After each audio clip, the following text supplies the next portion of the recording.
ہمارے عقائد میں سے ایک عقیدہ جو رسالت کے عقائد سے منسلک ہے وہ سرور کونین حضرت محمد مصطفیٰ صلی اللہ علیہ وسلم کی نورانیت کا عقیدہ ہے کہ آپ نور ہیں اور اللہ کا نور ہیں، اور پھر یہ کہ آپ کے نور سے دیگر انبیاء کرام علیہم السلام کی تخلیق کی گئی۔ تو اس سلسلہ میں بعض لوگوں کا یہ خیال ہے کہ شاید یہ امام احمد رضا خان فاضل بریلوی رحمۃ اللہ علیہ سے یہ بات شروع ہوئی، انہوں نے یہ کہنا شروع کیا۔ تو یہ عقیدہ سلف صالحین میں پہلے سے آ رہا ہے، یہاں تک کہ حضرت غوث اعظم رحمہ اللہ تعالی بھی اسی عقیدہ کے قائل ہیں، اور اسی عقیدہ کو آپ نے اپنی کتابوں میں ذکر کیا۔ آپ کی کتابوں میں سے ایک کتاب ہے صلوات الشیخ عبد القادر الجیلانی۔ امت کے اندر لوگ اظہار محبت کے لیے رسول پاک صلی اللہ علیہ وسلم پر درود کی کتابیں لکھتے رہے ہیں، تو حضرت غوث پاک رضی اللہ تعالی عنہ نے بھی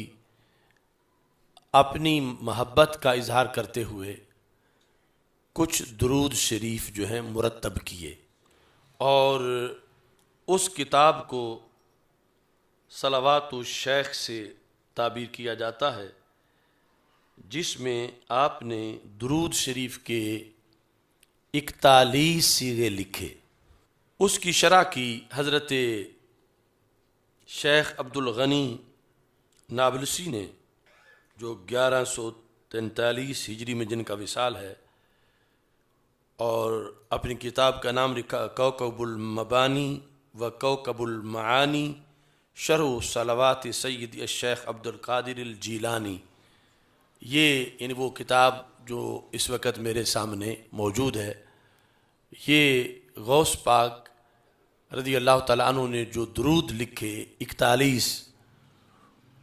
اس کی شرح ہے، یعنی وہ درود بھی اندر موجود ہیں، وہ درود علیحدہ چھپے ہوئے بھی وہ کتاب ملتی ہے عربوں میں، اور یہ اس کی شرح ہے۔ تو درود کے اندر جو 20واں درود ہے حضرت غوث پاک کا لکھا ہوا 20واں درود شریف، اس میں آپ لکھتے ہیں اللہم صلی وسلم علی سیدنا و نبینا محمد جمال لطفی کا و حنان عطفی کا و جلال ملکی کا و کمال قدسی کا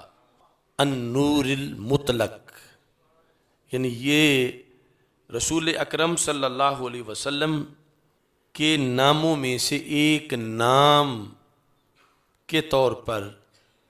غوث پاک نے ذکر کر کے آگے پھر اس پر مزید گفتگو کی کہ اے اللہ درود ہو تیرا اس ذات پہ تیری رحمتیں برسیں جن کو نور مطلق کہا جاتا ہے، النور المطلق۔ آگے بسر المعیت التي لا تتقید الباطن مانا فی غیبک الظاہر حقا فی شہادتک شمس الاسرار الربانیہ و مجل حضرات الرحمانیہ منازل الکتب القیمہ و نور الآیات البینہ الذی خلقتہ من نور ذاتک۔ یعنی ویسے تو یہ جو ہر درود ہے اس کے ایک ایک لفظ پر بہت بحث ہے کہ آخر حضرت غوث پاک رضی اللہ تعالی عنہ نے اسے سوچ کر کتنا محبت سے عبارت کو منظم کیا، لیکن آج کے موضوع کے لحاظ سے اس میں سب سے پہلے النور مطلق اور پھر نور الآیات البینہ، کہ جو آیات بینہ ہیں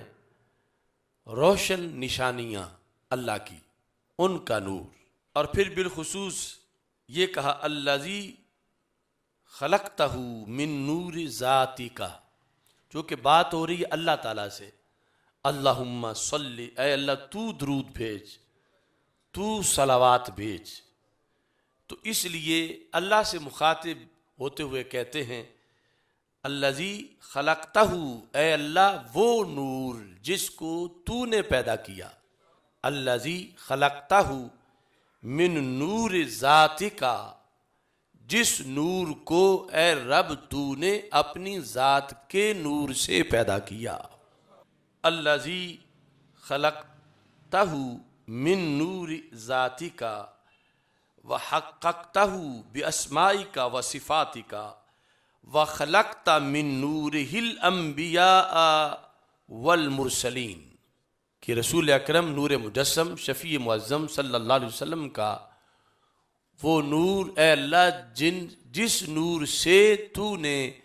سارے نبیوں کو پیدا کیا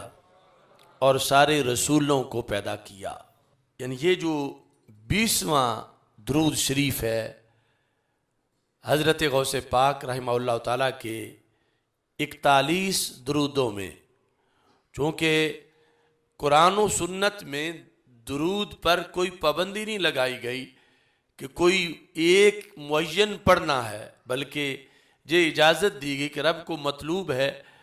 کہ زیادہ سے زیادہ مختلف طریقوں سے ہر بڑا پڑا ہوا بندہ سرکار کے اوصاف و کمالات کو اچھے لفظوں میں بیان کرے۔ تو اس لیے پھر ائمہ نے وہ خواہ امام بخاری ہوں، خواہ امام مسلم ہوں، خواہ امام ترمذی ہوں، جنہوں نے درود ابراہیمی والی حدیثیں خود روایت کی ہیں، انہوں نے اس کو بھی مانا ہے اور اس کے ساتھ اپنی طرف بھی درودوں کا اہتمام کیا ہے۔ تو حضرت غوث پاک رضی اللہ تعالی عنہ کہ اس درود سے ہمیں وہ عقیدہ مل گیا کہ جس عقیدے پر آج ہم موجود ہیں، کہ حضرت محمد مصطفیٰ صلی اللہ علیہ وسلم کے ناموں میں سے ایک نام نور ہے، نور مطلق۔ اور پھر حضرت غوث پاک یہ مانتے ہیں کہ رسول پاک صلی اللہ علیہ وسلم کو رب ذوالجلال نے اپنی ذات کے نور سے پیدا کیا۔ تو اس سے یعنی یہ بھی کلیئر ہوا کہ یہ حضرت مجدد دین و ملت اعلی حضرت امام احمد رضا خان فاضل بریلوی رحمۃ اللہ علیہ نے کوئی اپنی طرف سے یہ بات نہیں گڑھی، بلکہ یہ عقیدہ پیچھے امت میں آ رہا ہے اور اتنا پہلے سے آ رہا ہے، اور پھر اتنی بڑی شخصیت ہمیں درمیان میں